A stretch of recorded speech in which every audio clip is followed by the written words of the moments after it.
சித்ரதுர்கா மாவட்டம் ஹோசதுர்கா பகுதியில் உள்ள தனது வீட்டில் 35 வயதுடைய விவசாயி ஒருவர் தந்தை தனது திருமணத்தை ஏற்பாடு செய்யவில்லை என்ற கோபத்தில் புதன்கிழமை இரவு தந்தையை அடித்துக் கொன்றதாக கூறப்படுகிறது.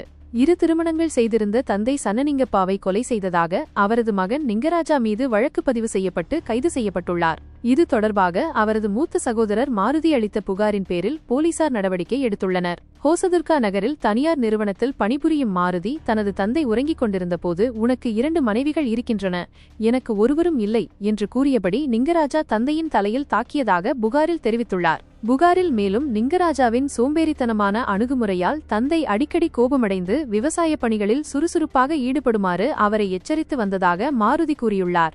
ஆனால் கிராமத்தில் தனது வயதுடைய பலர் திருமணம் செய்து குழந்தைகளுடன் வாழ்ந்து வருகிறார்கள் என்பதை சுட்டிக்காட்டி தனது திருமணத்தை ஏற்பாடு செய்யாததற்காக தந்தையையே நிங்கராஜா குற்றம் சாட்டி வந்ததாகவும் தெரிவித்துள்ளார். புதன்கிழமை இரவு உணவின்போது இதே விவகாரம் தொடர்பாக தந்தை மகன் இடையே வாக்குவாதம் ஏற்பட்டதாகவும் அப்போது தந்தையை கொன்றுவிடுவதாக நிங்கராஜா மிரட்டியதாகவும் கூறப்படுகிறது. அதனைத் தொடர்ந்து நள்ளிரவு நேரத்தில் நிங்கராஜா இரும்பு கம்பியால் தந்தையின் தலையில் தாக்கியதாக உறவினர் ஒருவர் தொலைபேசி மூலம் தகவல் அளித்ததாக மாருதி தெரிவித்துள்ளார். பலத்த காயமடைந்த சன்னனிங்கப்பாவை ஹோசதுர்கா அரசு மருத்துவமனைக்கு கொண்டு சென்றபோது அவர் ஏற்கனவே உயிரிழந்திருந்ததாக மருத்துவர்கள் தெரிவித்துள்ளனர்.